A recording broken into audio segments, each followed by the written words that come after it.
Anti-freedom leftists have a pattern of using legitimate issues or debates and co-opting them, all in an effort to advance their divisive agenda and their efforts to defeat the United States Constitution and individual rights. Sadly, the GOP is rolling over and allowing them to get away with it at every turn. Our people should not allow this any longer.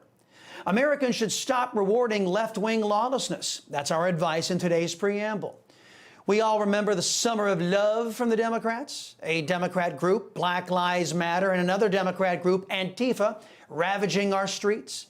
Americans lost their lives. Businesses were torched. People were beaten with an inch of their life, like gay journalist Andy Ngo. And left-wing DAs did their very best to make sure the Democrats' little darlings got away with as much as possible. Cities all over the country dropped 90% of the charges against BLM and Antifa rioters, according to data gathered from those cities. But it wasn't just left-wing bastions. In the GOP-controlled city of Fort Worth, Texas, under former Mayor Betsy Price, former Police Chief Ed Krause simply dropped charges against leftists who brazenly broke Texas law. These actions of these cities sent a clear message: breaking the law, disrupting law-abiding citizens' lives, causing mass chaos and expense for taxpayers is 100% okay, so long as you're working to rip America apart and pushing for anti-freedom causes. And these rioters, they told us what they want.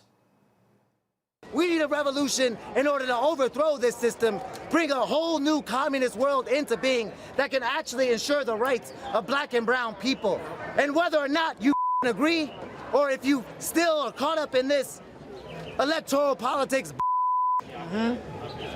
even if you are, even your hopes for a more progressive or liberal agenda are not going to happen while the second president of the Confederacy is in the White House. Let's work together to tear that statue down. Revolution, nothing less. Revolution, nothing less. And the GOP either retreated or ignored these radicals. And our people paid the price for it, didn't they? And that brings us to today.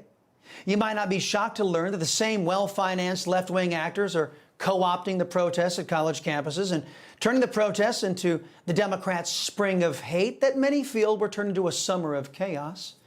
But are these protests about stopping Israel from their offensive against Hamas that is causing several innocents to lose their lives? No.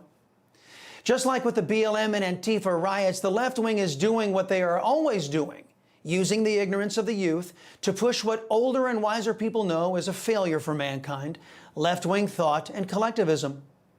Ami Horowitz, who will be a guest on this show tomorrow, exposed who these people are. He showed up to the City College of the City University of New York last Friday. He didn't say a word. He walked into the illegal encampment and started waving around an American flag. He was beaten and arrested for waving an American flag. Leftists who claim to be protesting Israel's treatment of innocent Palestinians took down the American flag at Harvard and flew the Palestinian flag, showing their loyalty and their agenda. Videos are coming in showing Jewish students being denied entrance to parts of campus. Parents are being told that their Jewish children will just have to accept not being able to go to class or go to the library because the radicals are in charge now. And even more frightening, the anti-Jewish protesters are declaring an intifada on U.S. soil, supported by left-wing professors and shady left-wing financiers. Yet taxpayers' money flows to these institutions of higher indoctrination, and the GOP and their voters slumber, hoping President Trump's going to fix it all. You've heard the expression that there's nothing new under the sun. Well, it's a wise axiom. Indeed, nothing we're seeing is new. The left has been using division and conflict to try to rip down the United States for decades. The only difference between then and now is it appears there's been sufficient infiltration into our government and sufficient lack of caring among the broader population that this time they just might pull it off. The left has partnered with America's enemies to target the West. That's why they beat people up for flying American and Israeli flags.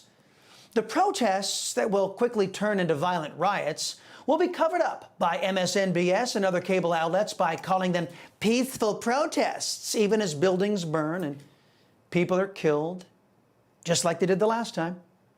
Democrats will support and harness the energy of this movement. The GOP will shrug their shoulders, and we conservatives will do our best to hold the line.